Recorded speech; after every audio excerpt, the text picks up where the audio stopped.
Hi guys, welcome to another YouTube video. This is Pievs, and this time I'm going to show you how you can access your Xbox remotely and game on it remotely. So there's a couple of things that you need.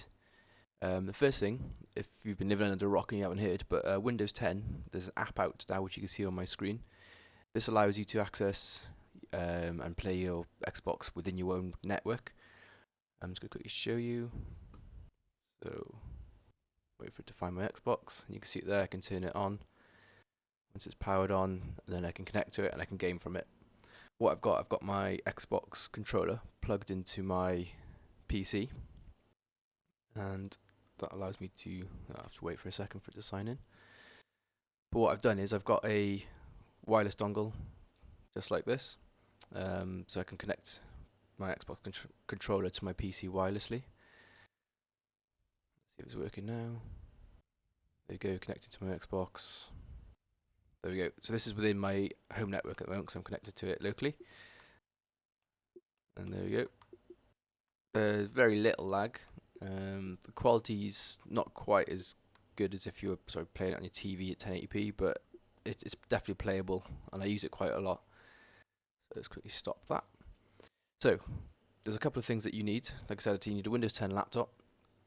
It has to have the Xbox app on it, of course, for it to work.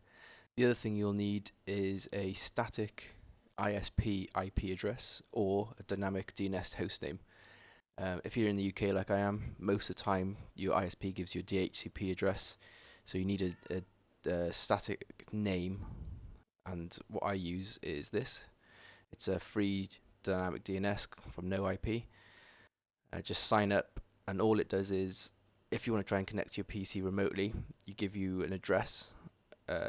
So something like www.myhome.co.uk, or in this case myhome.noip -info or something like that it is, and all that does, it resolves your DHCP address, so you don't have to keep remembering it every time you leave the house.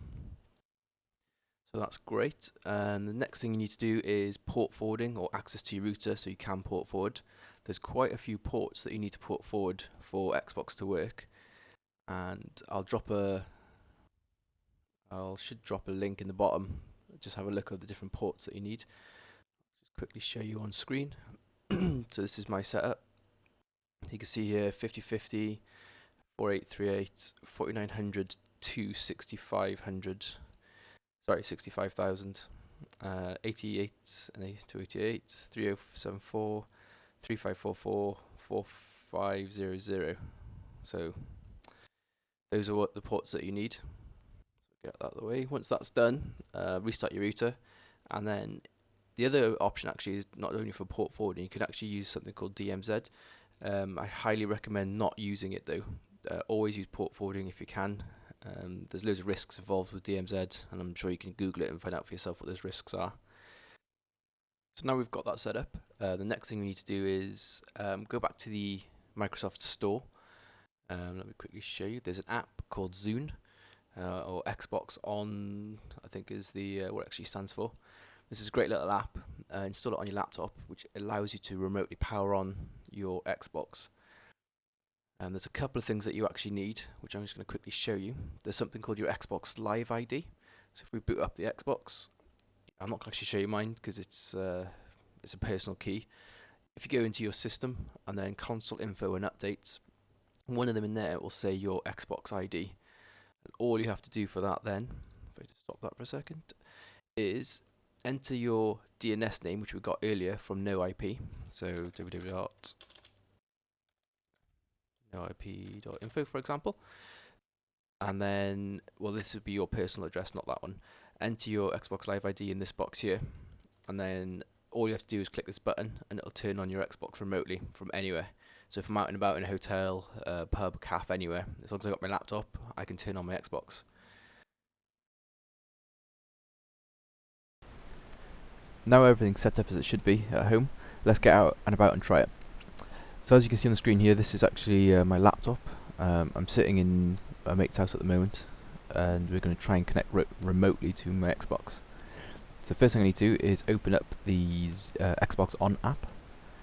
I go in here, enter my DDNS name, so my DDNS, no IP, like so.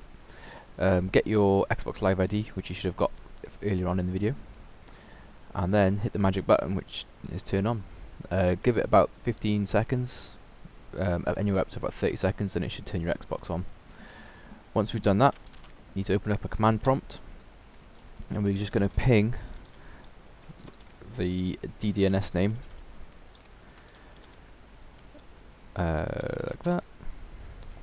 Obviously this is just for security reasons. I'm not actually going to show you my DDNS name, but let me just show you what it should look like, if I can type properly. Can't type and talk. So yeah, you should get back an IP address just like that. So for this example, I'll just use that Google one.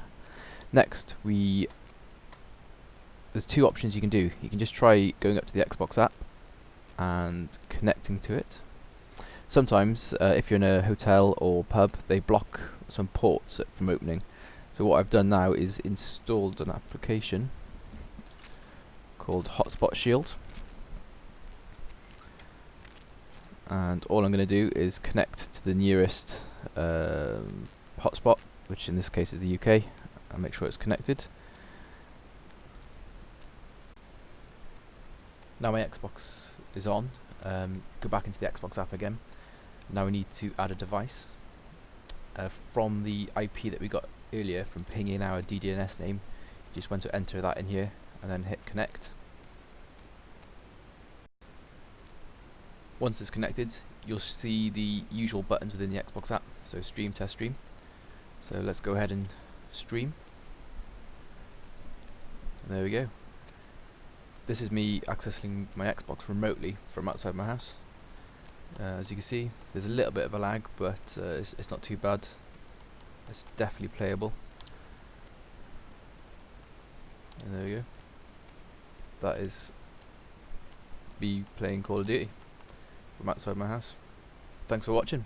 Hope you enjoyed it, and come back soon. And don't forget to subscribe.